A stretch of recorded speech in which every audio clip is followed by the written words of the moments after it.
It is my pleasure to welcome you to Matters Arising, the flagship talk show of Kaftan Television. And when we say Kaftan Television, we're talking about King Adebayo Film and Theatre Arts Network Television. And on this flagship talk show, the focus is on analyzing trending, topical, national and international issues by our team of in-house broadcast journalists. And my name is Dayo Omoogun. My name is Ekaette Ibuot. Nice to have you here. All right. This program is designed in such a way to be conversational, to be engaging and incisive. And to make this a reality, we expect that you will call in and then we can have the discourse together as you use the phone line to reach out to the world. But like I say all the time, it will help you and help us and help the viewers if you would observe the following. One, ensure that the volume of your TV set is low. That's when you're about to call. And as much as possible, create some little gap between you and the device and the TV set.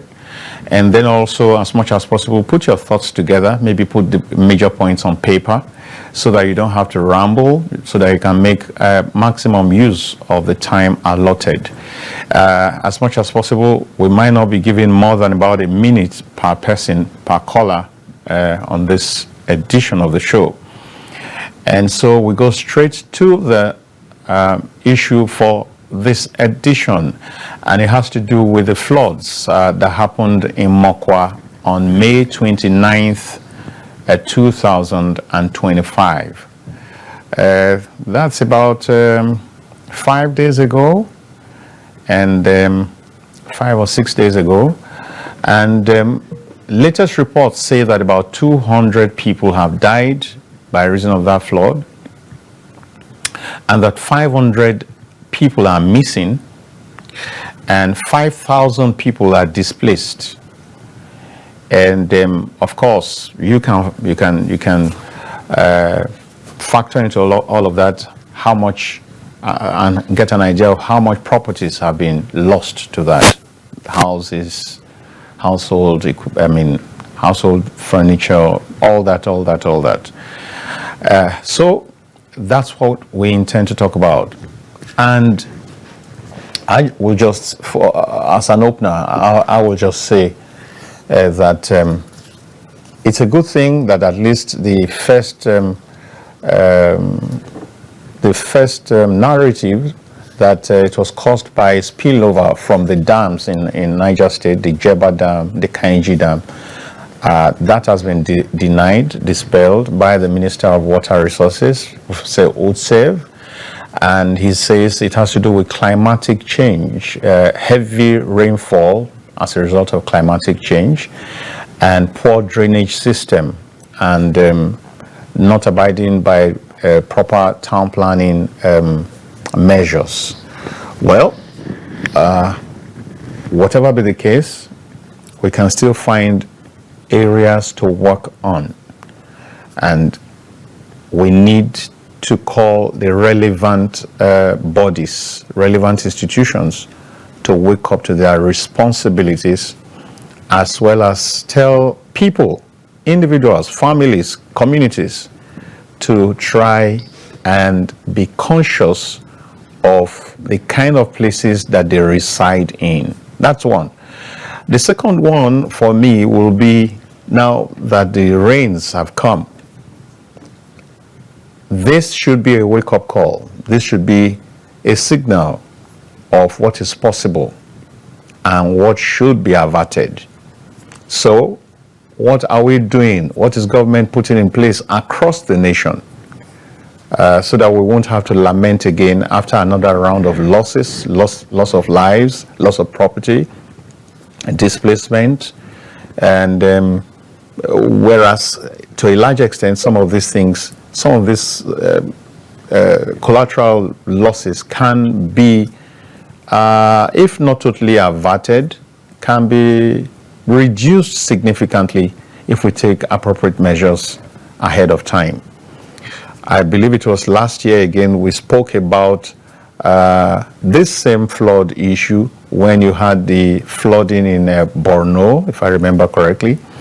And we've had floodings across this nation when you had in Kogi, in several states across, particularly, I remember, I think 2012, that was very disastrous across the nation.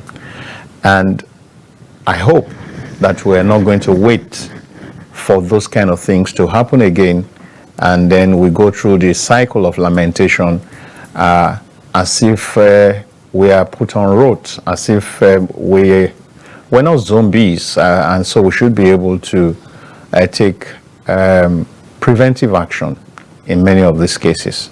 Let me hold it at this point for now, so that Ekaette can weigh in.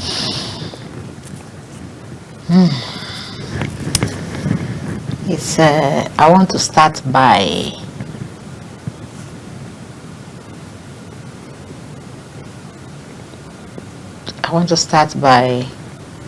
sympathizing with the families of those who lost their loved ones, because it's really, I think we've never had it this bad in terms of flooding, because over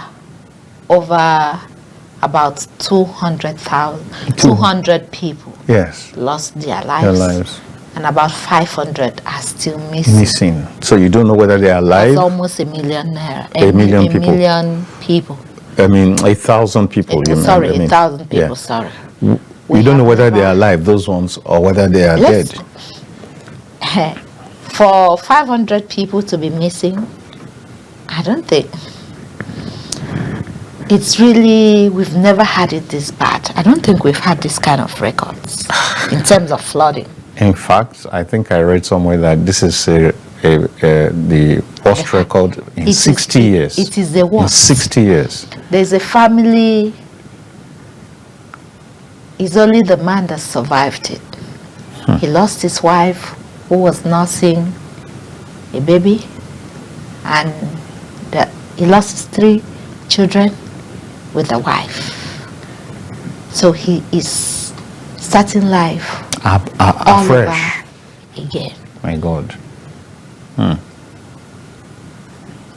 It's only God that can comfort them. Okay. It's really a traumatizing situation.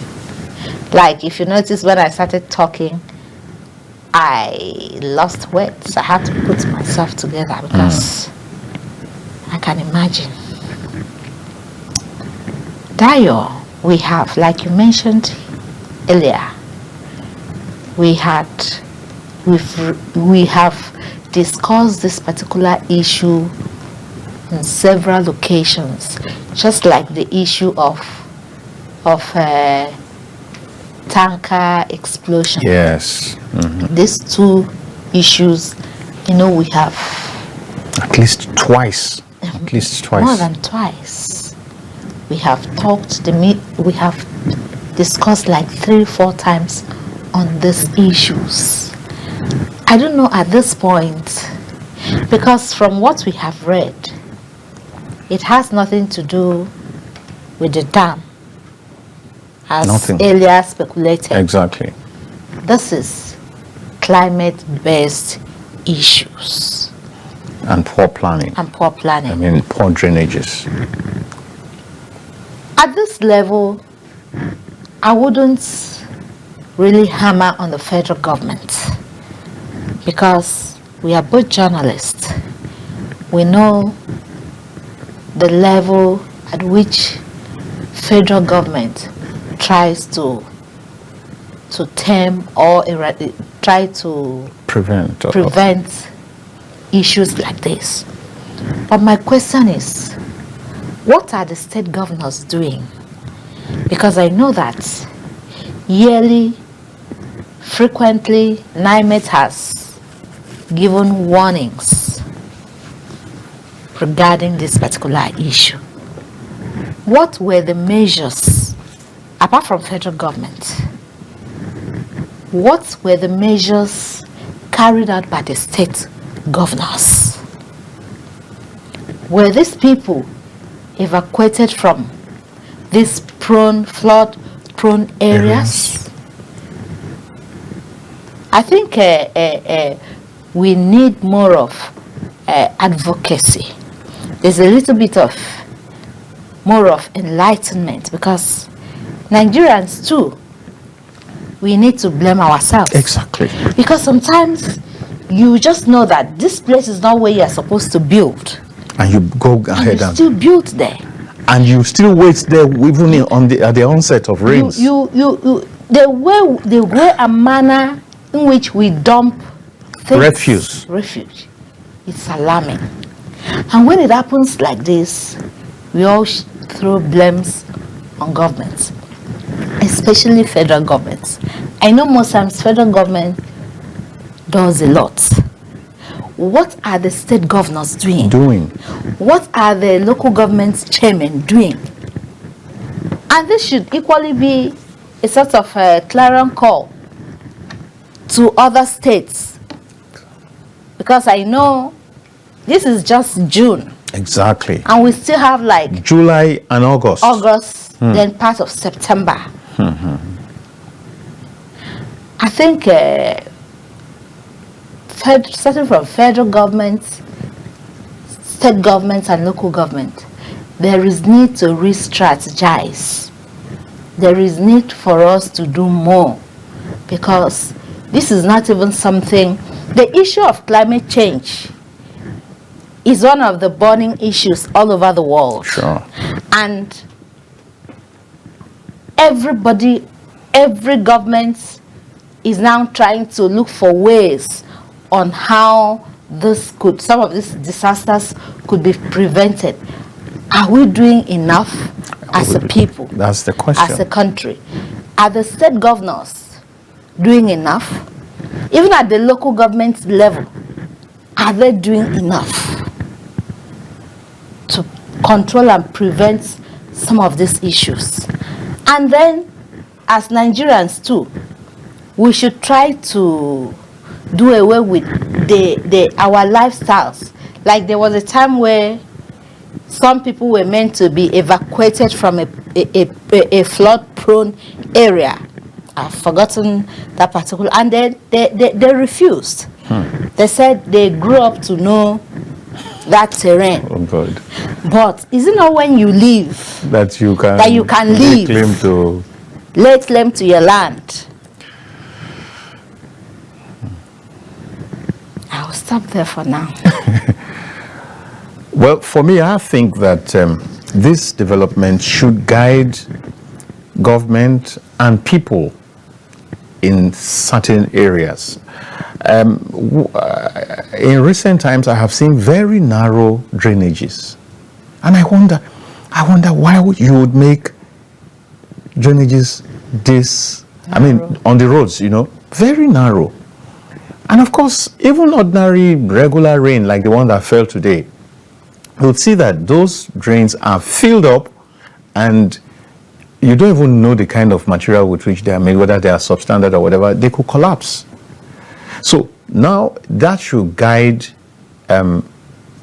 builders. It should be a standard policy that a certain width, a certain space should be observed for drainages across the country. What I see around a lot of times, even for major roads, are very narrow, and that's not safe. That's the kind of thing I'm sure that led to this one. So it gets quickly clogged, and especially again when you add to that the fact that people pour a whole lot of refuse on waterways. There are several persons who would not go and dispose of their refuse properly, but when rain is falling, they pour it down on the roads. They pour their refuse on the roads, believing that the water will take it away, or they go pour it in gutters and all that. So I think that all that needs to stop.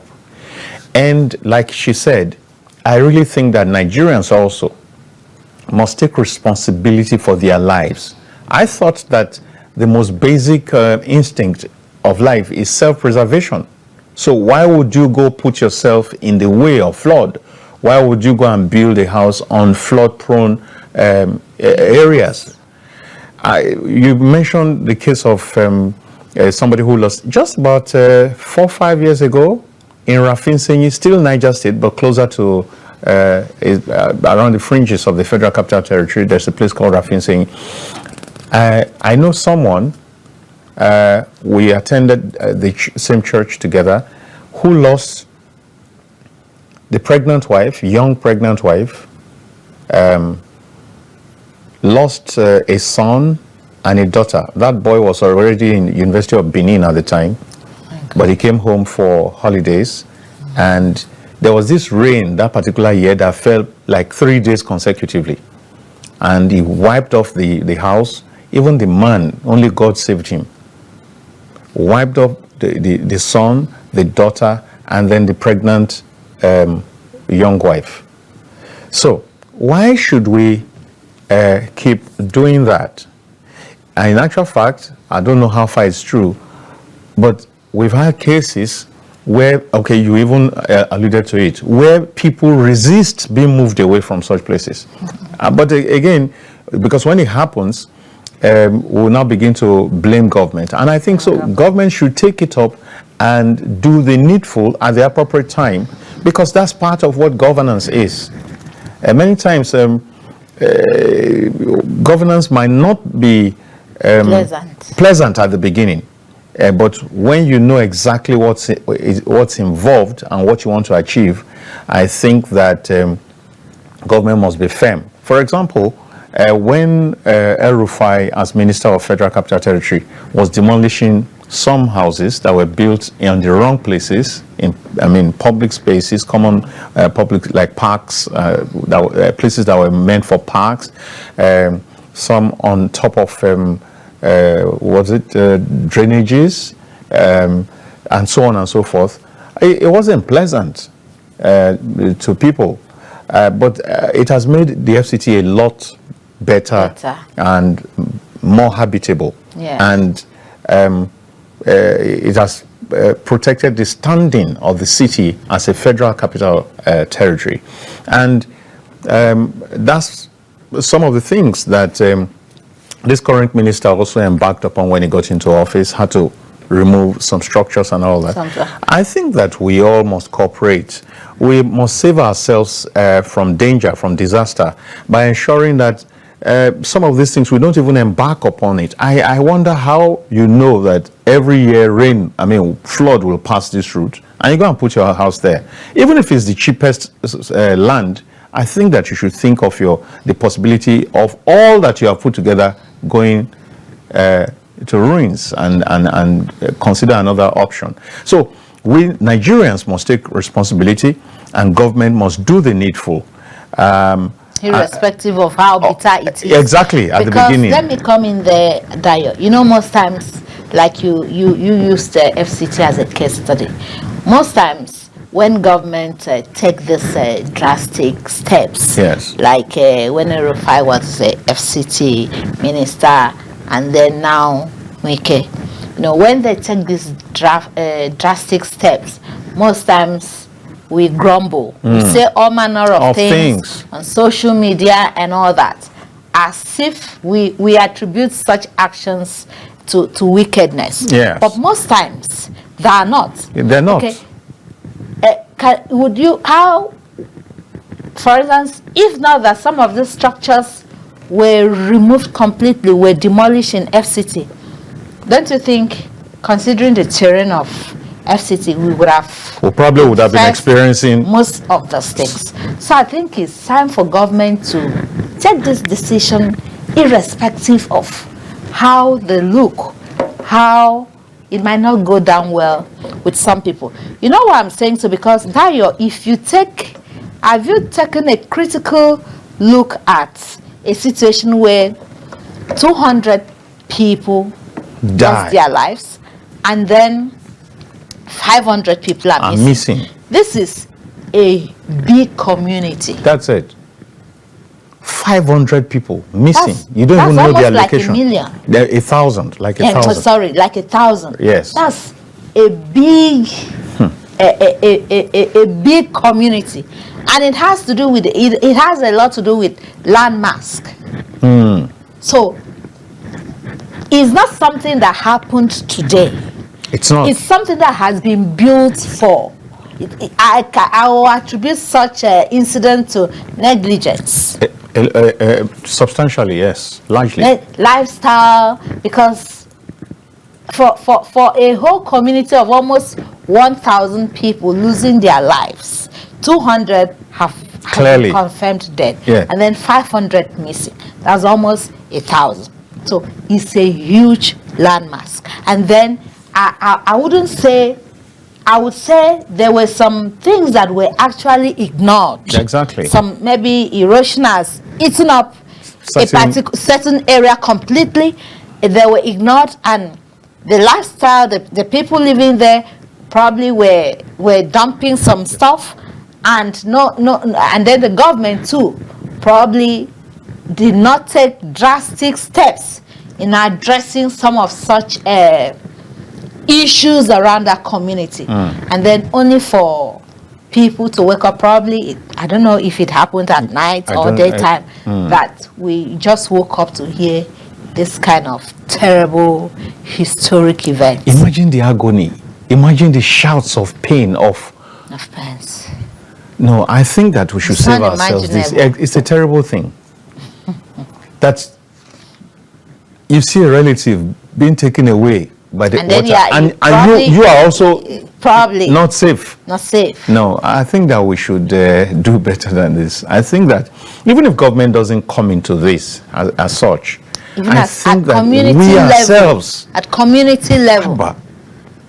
No, I mean it just boils down to self-preservation. Let's stop passing the buck and constantly be blaming government for everything. You see, this is a waterway. I think that one of the things that you must ask when you want to buy land is there water? Even if you are buying during the dry season and maybe there's no clear sign of it, you should ask, is this a waterway? Yeah. And you should check the terrain. You should check the slope. You should check how sharp the slope is to know where exactly they are giving you. If it's close to a waterway, you should just say no, that you don't want that kind of a place. It's like going to rent a house in Lagos in those days. Even if you're renting during the dry season, you ask those questions. Is this place usually flood prone? Is it waterlogged? And all that, you ask those kind of questions. That is a major thing to look out for. And you know what happens these days is some places get some prone areas get sand filled. All right. You know that they get sand filled, and then people still erect houses there. So I saw places like that in Port Harcourt. So you see people, some places, if it's a prone area, a flood prone area, some you just see that water is just there, but the sand filled it, and then people will now build on top of such lands. What do you think is the fate of such houses, of such buildings? It has never gone down well. What you have just said, Lekki, if you know, Lekki is sandfield. It's reclaimed land.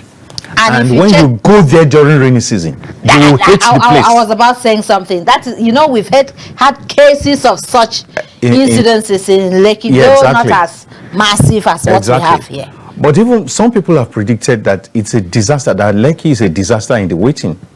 Exactly. Because it's a massive reclaimed area.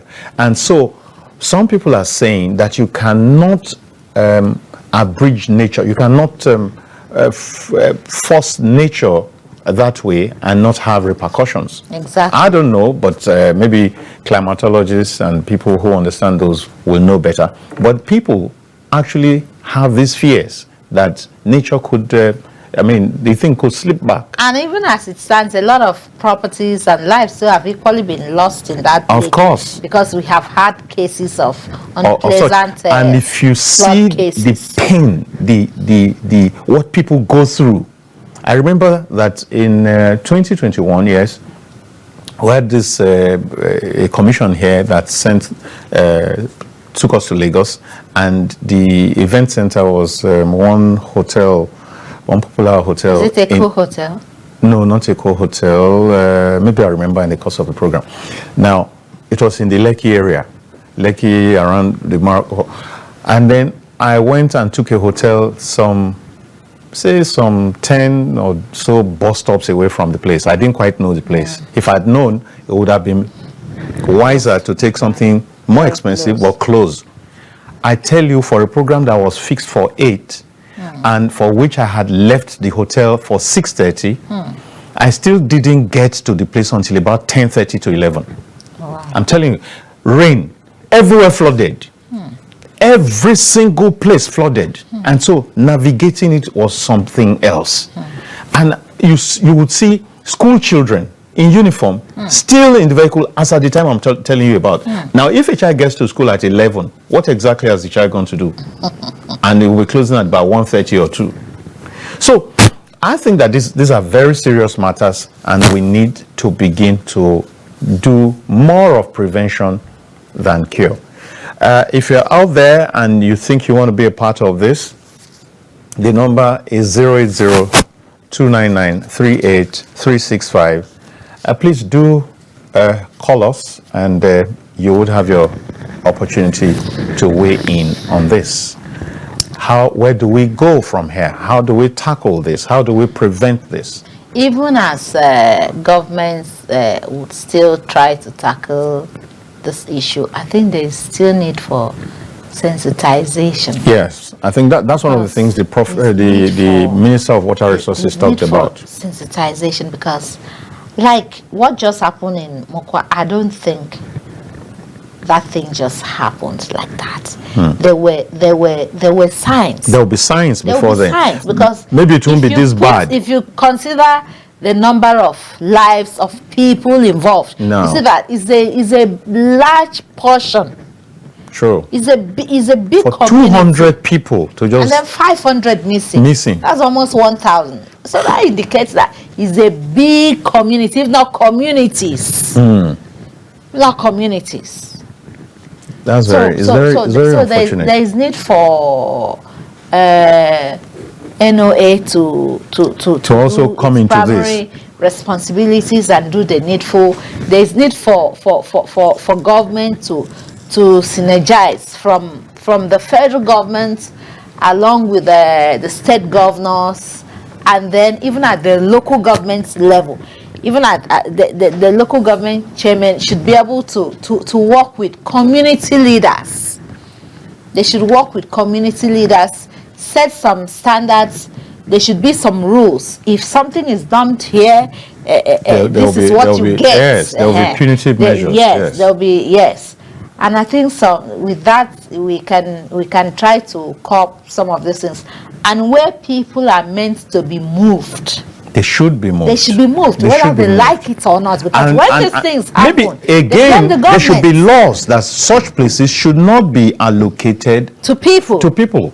In the first instance, they should not even be allocated for building, for residential purpose. Maybe you could use it to farm. Because those kind of places are probably good for rice cultivation and all that. Yes. So, but not living there. Let's take this first call. Hello. Hello. Good evening. You're welcome. Yeah, that Captain noise, Captain TV. Oh, sure. Yes, it is. Yep. I'm calling from Ogun State. All right. To be precise.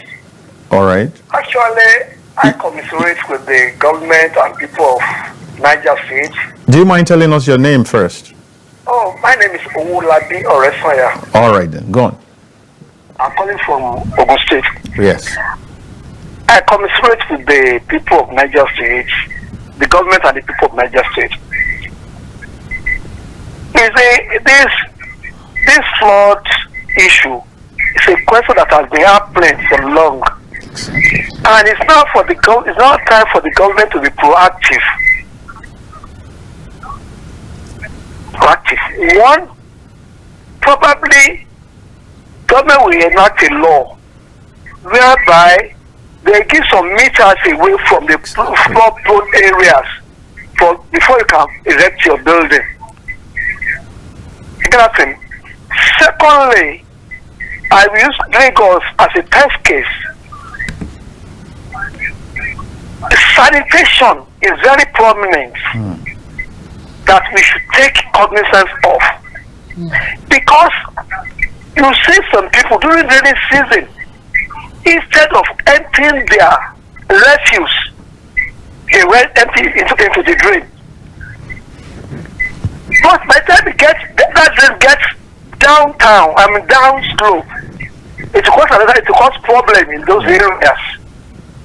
So we as citizens, as you do ours, as the government is doing its own, we as citizens, we should be alive to our responsibility by helping the government.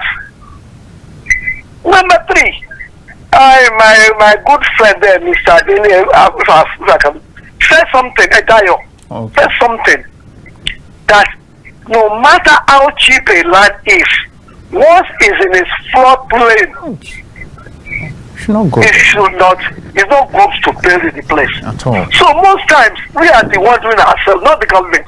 God bless Nigeria. Thank you very much, Owolabi. Well put. Exactly. Well put. How do you see fire and jump inside? Even if the fire is not, you know that there's likely to be fire here. There's likely to be death here. There's likely to be flood here. How do you go ahead and buy such a land? I won't. I won't. I remember some years back, close by my house, some people wanted to buy land, and the people selling the land, marketing the land to them said, "See the road." And I came out of my house and I said, "There's no road here. This place is sold. Don't let them deceive you. There's no road. Unless you think you can fly to your house." Hello? Good evening. Good evening.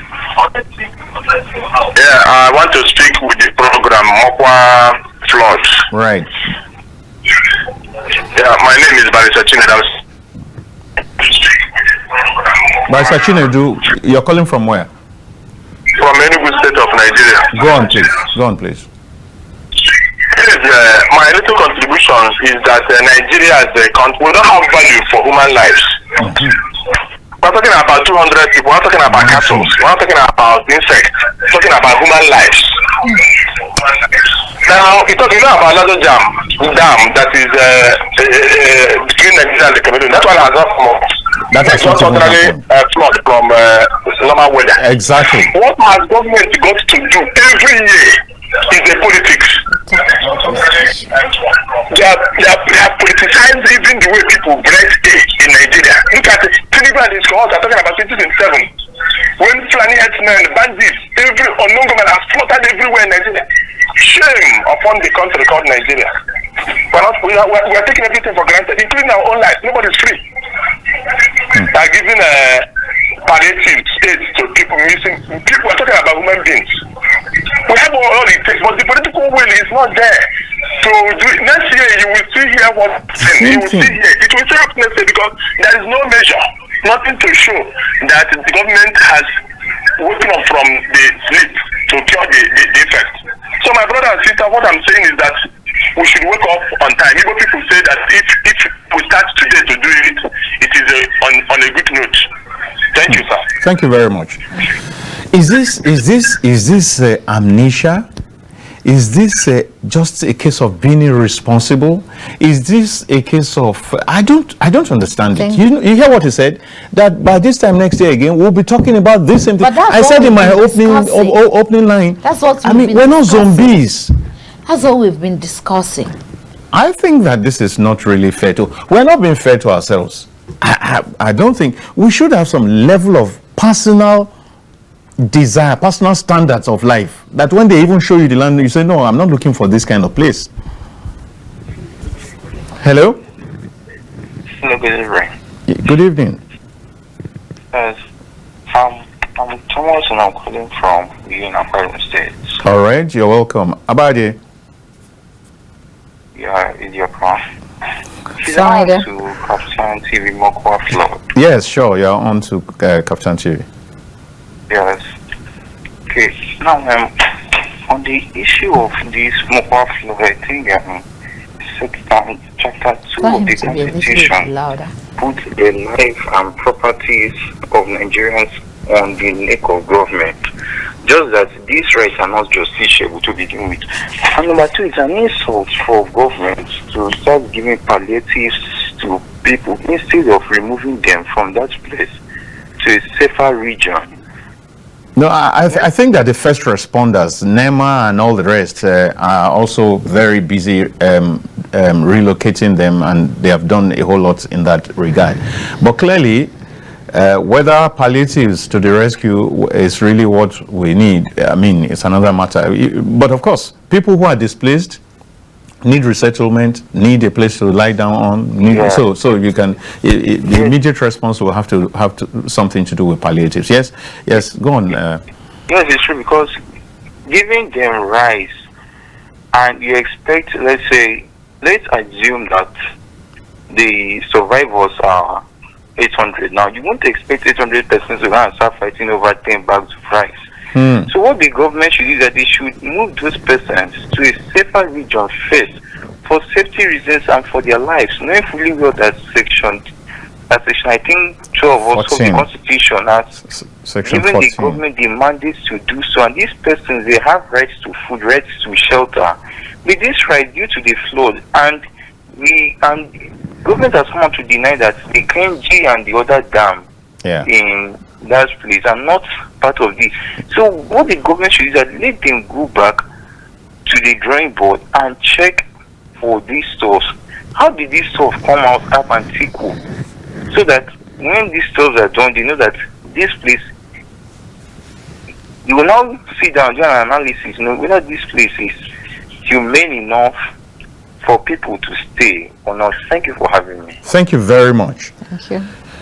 So, I mean, I think it boils down, a whole lot of it boils down to individuals, if you ask me. You should, I think that there should be a minimum. There should be a point where you say, no, I don't want this. And there should be things that you don't even market to people. If we are human beings, it's like selling fake drugs to fellow human beings.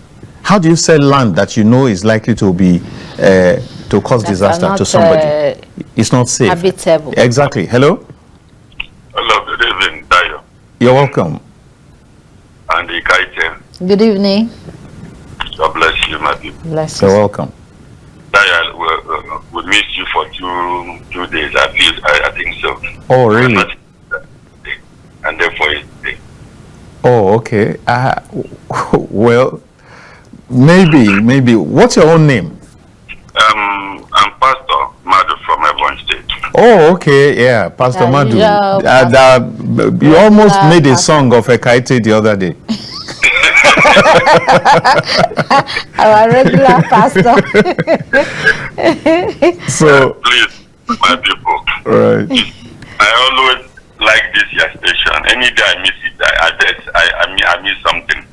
Oh, thank you. My contribution here because of this MOKWA issue is that, first of all, Dayo, do we have a country at all? What do you think? I'm asking you and you are asking me. Because I'm sure that you're in a better place to let us know. What's the stake? I don't think that this is a country, because a country or a nation is just like a family. When a woman has a husband and the husband is taking care of her and the children, she'll be proud of saying that I have a family or I have a husband. Exactly. Adi? Yeah. True.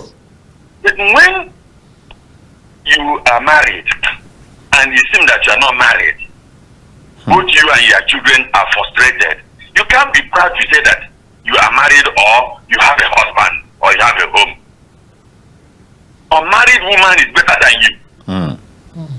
This country is not worthy to be called a country. Something that will happen every year.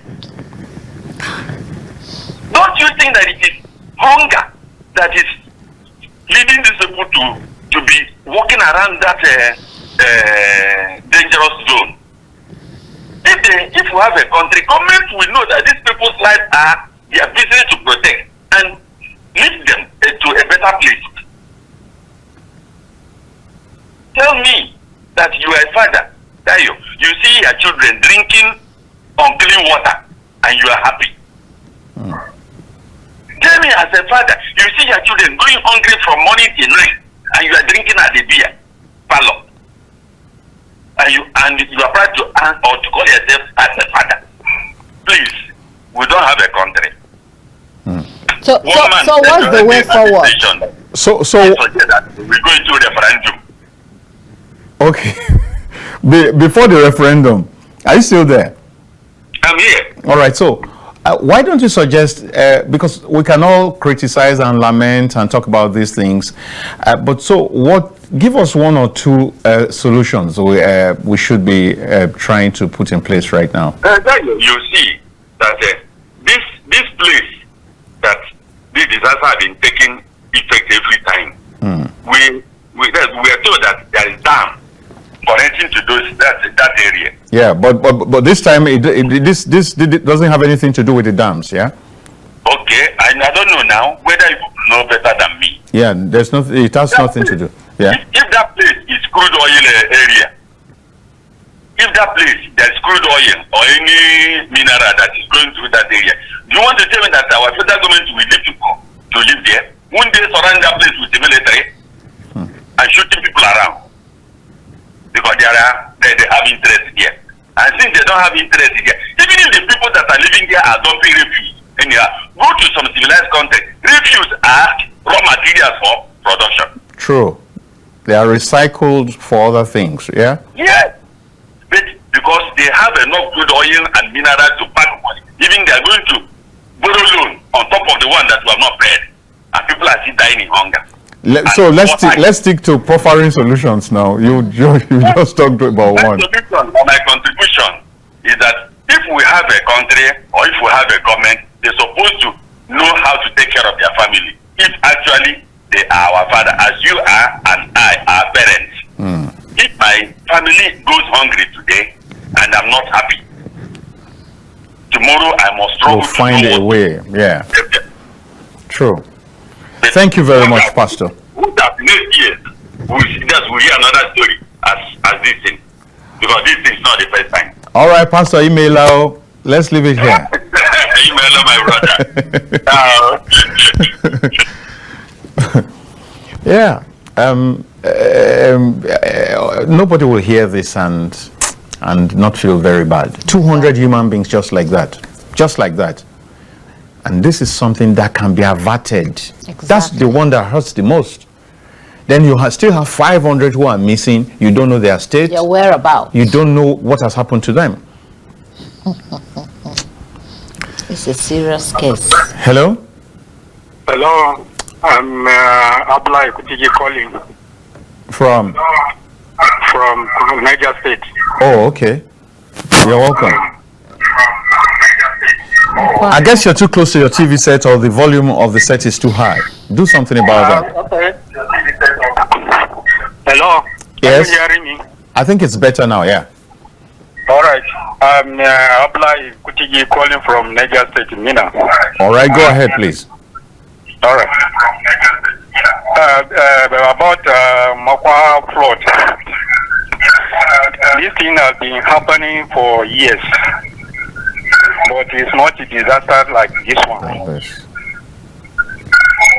But government could not take any action about it. So until now that people are dying. So many of them are like that. So for my own suggestion, so NEMA should take observations, some precautions to check around where all these floods have been happening years by years.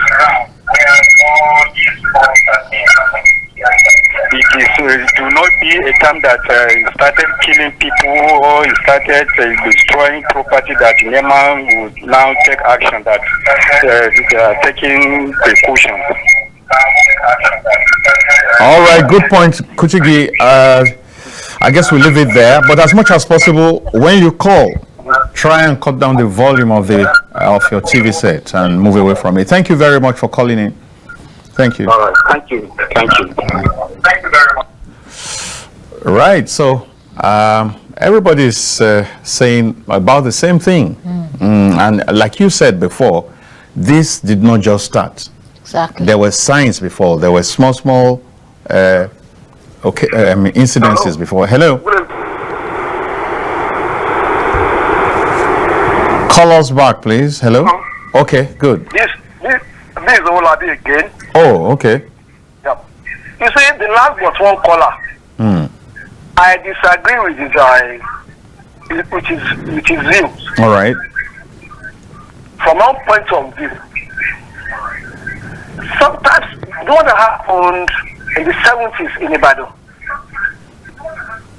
Let me bring you that memory. 80s, like 82, 83. Sorry, thank you. Ogunpa flood. Ogunpa flood. Yes, thank you very much. Ogunpa flood. People in that area then knew that they live in a floodplain area. Then was the government proactive? No. I don't know. I don't know whether we really want to argue, but I think that. Hold on. Okay. Go on. It has happened. It has happened. Let's stop start blaming. But the way forward, I think, what are we to do to avoid the occurrence? Exactly. It has happened in MOKWA. It can happen anywhere. Anywhere. Correct. Unlike, just like the Lekki issue you mentioned. We knew Lekki, they are sitting on a time bomb, which I don't pray to explode. But the government, who are the government? It is you and I. I repeat, it is you and I. Let us find something to. All right, okay. Olabi, I guess I'll let you go now so that other Nigerians can also have their chance. Thank you very much. God bless. Bless you. Now, so I think that point he made, we need to emphasize that, because that's the whole essence of this program tonight, that we should, as much as possible, ensure that this is not replicated in this year again anywhere. Remember that last year, Borno's case even led to the collapse of prison, where prisoners escaped. Hello? Hello. Hello, you're welcome to Kaftan TV. Matters Horizon. Good evening, sir. You're welcome. This is Elisha from Abuja. Can you take the name again? Elisha Ade. Okay, Elisha. All right, go on. You're calling from Abuja. Yeah. I first have to congratulate people of, the government of Niger State and the entire people of Niger State, as well as the country. The issue of flood in Nigeria is becoming a terrible situation. And my advice that is that the government, all this while they improved on their ways of handling these kind of situations. If people are living where they are because of their source of livelihoods, we can't take away that. And the issue of flood is something that we have organizations, agencies of the government that are assigned with that responsibility. Like the night give us the 2021 look for the year. So what is done in that respect of the outlook? Yes, and it's of the government to look at flood issue as the way we are looking at road.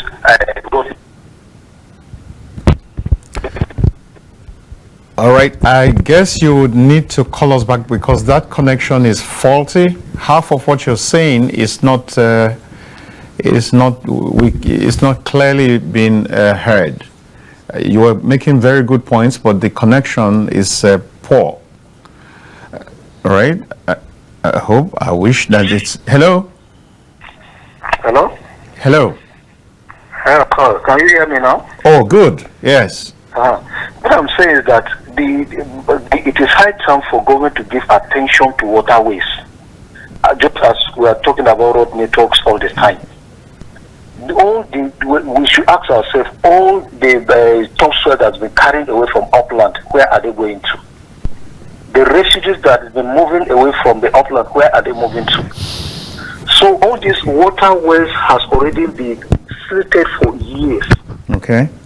So until the government also give attention to that, both from the states, federal, state, and even the local authorities, that we have to make sure they address the waterways,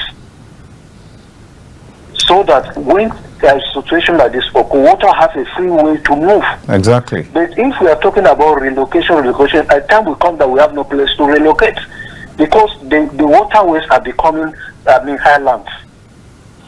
The deeps are becoming high. So what do we do? All right, that's another dimension to it. The main thing now is for government to also look at waterways as our road networks and start working towards that seriously. All right, okay. Thank you, Elisha. Yes. Thank you very much. Yes, sir. Thank you. Welcome. All right, I guess we should be rounding up very shortly, and so much been said.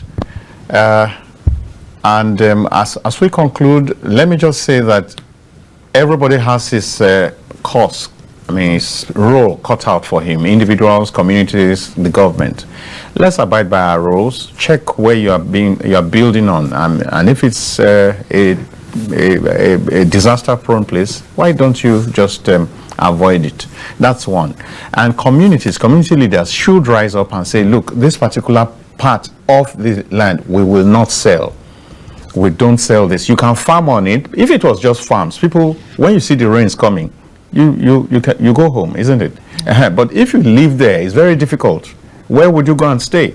So I think that's very critical, and government should enforce. You see, it's like what the other pastor was talking about, the role of a father. Many times when you want to discipline a child or put a child in the proper way, he doesn't receive it ordinarily. The child will not receive it. But you would have to insist and be firm to pass that message, to pass that instruction for the good of everybody. And I think that government must really take up its a role in that direction. If we do all this and we ensure that everything is put in place around the country right now before the heavier rains of July, August, then we definitely can avert this kind of unfortunate incident. And that will be my parting shot. And my name is Dayo Omoogun. Good night. For me, I think, like you said earlier, there is need for people, stakeholders, people involved to play their parts well. I'll add by saying that there is need for collaboration between the three tiers of government. There's the federal government, the state government, and then the local government. This should trickle down to the community level, where the local government have to work hand in hand with the